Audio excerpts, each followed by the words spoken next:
While riding on the subway, a woman reached out to grab the handrail, only to accidentally touch a disgusting gob of thick, old phlegm. Completely revolted, she immediately flung the filth away and frantically wiped her hand with a wet wipe, assuming it was just some pervert's sick crack. Consequently, she didn't give the incident much thought, but just as she arrived at the office to start work, a colleague shocked her by pointing out that her nose was bleeding.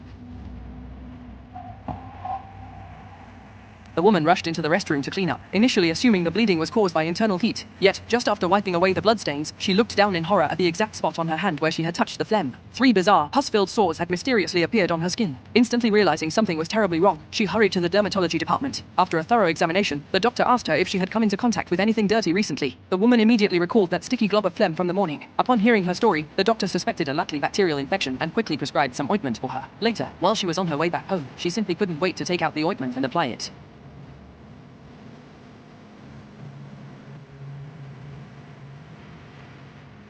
Feeling incredibly annoyed, she covered the infected sores with a band-aid, her mind focused solely on getting home. However, just as she was preparing to leave the subway station, she happened to run into a female colleague. Before the two of them could even exchange pleasantries, the colleague looked absolutely terrified because the woman's nose had suddenly started gushing blood uncontrollably. Scared out of her wits by the profuse bleeding, the woman immediately rushed into a nearby restroom to desperately wash the blood off her face and clothes. That was when she made a truly horrifying discovery. Her entire palm was now riddled with holes.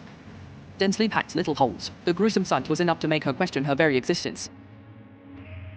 Fortunately, that entire ordeal was just a nightmare, and she is actually safe at the office now. Still feeling shaken with lingering fear, she checks her palm, but strangely enough, she finds that there really is a band-aid stuck there. Desperate to verify her inner suspicions, she decides to peel off the bandage to see what is really underneath, but a colleague suddenly calls out to stop her. It turns out that the company is currently holding a festive celebration for another female co-worker, congratulating the woman on gaining a massive 1 million followers. Seeing her rival, a fellow horror blogger, grow that fast in just a few days makes her feel physically sick. She immediately rushes into the bathroom to vomit. Later, while on the way home, the woman feels incredibly downcast. Suddenly, she feels that something is wrong with her nose. She touches it and finds it is bleeding again. Even her palm is covered in countless tiny holes. Realizing that what happened before was not a dream, she waits for the train to arrive and quickly dashes into the restroom to hide. When she peels off the band-aid on her hand, she is horrified to discover that the dense holes aren't just there. Her neck has also been terribly infected. Being someone who cares about her looks, she cannot bear this disfigurement. She hurriedly grabs some ointment to apply but accidentally drops it. Before she can react, a hand reaches in from outside and steals it. Too terrified to go out and argue, she just stands there, not knowing what to do.